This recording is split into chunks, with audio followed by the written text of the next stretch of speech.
tinuod gid sila nga nag-celebrate sa adlaw na tawhan sa ato ang Ginoong Jesucristo Disyembre 25 nga ano pabilin pa man sila anang ilang sektang gipasakupan.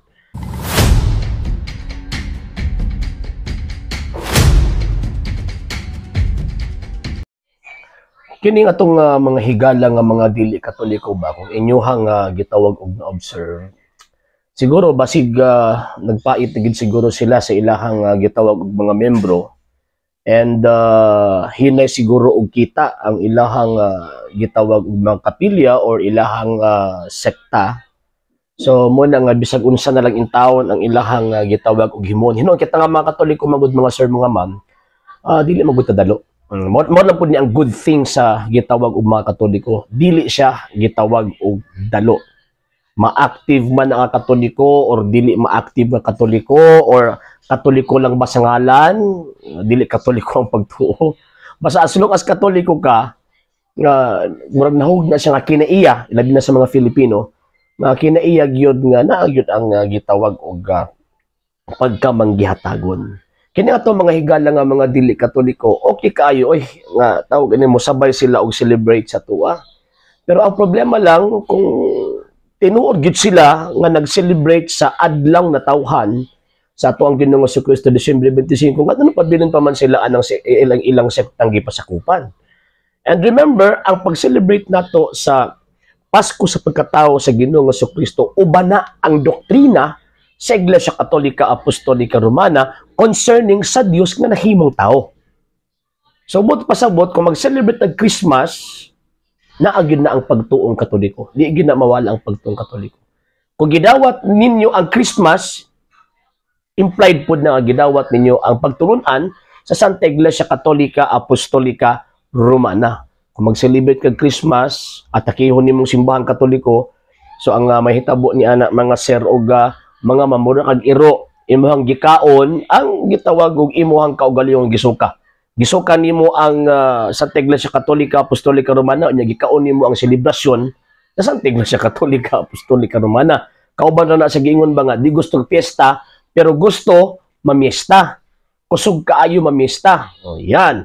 Dili gusto og tawag ining Christmas pero kusog kay mo dawat og Christmas bonus. O mo ra nang tawag anong istorya. Kini nga video nga inyohang gitawag og nakita liman ka siguro matong giwan basig nagpait na gyud sila gyud sa ilahang tawag ining simbahan ba or sa ilahang gitawag sekta. So ang ilang gihimo nangaruling sila and siyempre ang karuling manggod mo na ang hangyo ni San Jose og sa mahal nga birhen nga padayonon sila.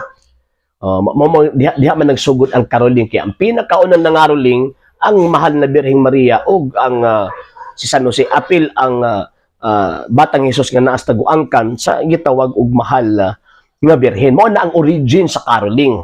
So karon kini ato mga higala nga mga di Katoliko, di ba di mo tuog San Jose ug Santa Maria? Di sila mo to. Wala man sila veneration concerning anak. Pero tanawa. Naghimo sila og tawag ining pangaruling. Nya ang katawanan pa kaya diha nangaruling sulod sa bungan. O tanawa, di ba? Wag nahulog sila nga gipag-itsa-itsahan og tawag ining kwarta sa mga gitawag og mga sabungero nya. Kusog biya kay na sila mga takig mga sabungero. Una gingon ba nga nagsige nagpangatake nya pagka manapag wish dito si tawag ining pastoy nga or si pastuya nga tawag anang kini kabalo gid mi nga sortihon mo karon.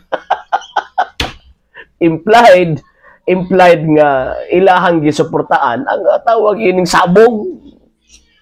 So mo na akong inon kana manggong sabong manggod wala dili manggod connected sa pagtulunan sa Iglesia Katolika Apostolika Romana. Way pari, way mga obispo, way Santo Papa nagtudlo nga manabong ka, no.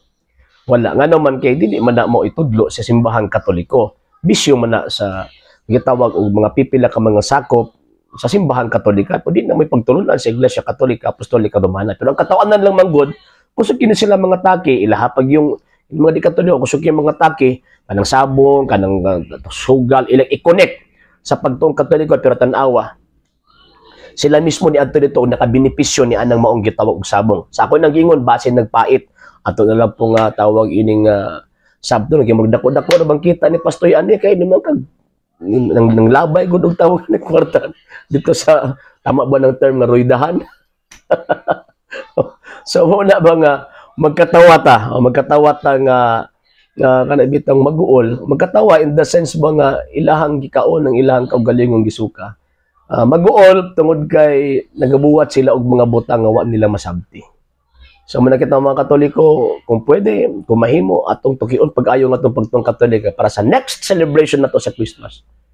Mas ato pang mahigugma ang ato ang pagtuo, and at the same time ato pang mapadayag pag-ayo nga atong pagtong Katoliko sa panahon ni ining maong gitawag og celebration. Sa hindi pa po nakapag-follow sa mga pages po natin, i-follow nyo po yung mga pages po natin, RJ Horolanciano II TV Apolia Punto Argumento page, Kuya Apologies TV page, and RJ's Vlog 2022.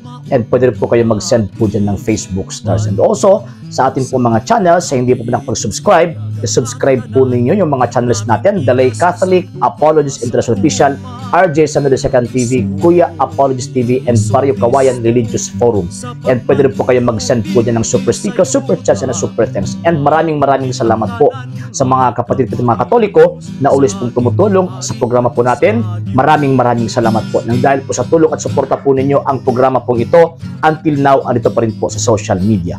And until now din po, nangangailangan pa rin po tayo sa tulong at suporta po ninyo dahil wala po kami magagawa rito mga sir, mga ma'am, kung wala po yung tulong at suporta po ninyo. Sa gusto pong tumulong, sa gusto pong sumuporta, pwede po ninyong ipadala ang tulong at suporta po ninyo sa pamamagitan po ng ating mga account numbers dyan po sa ating pong screen.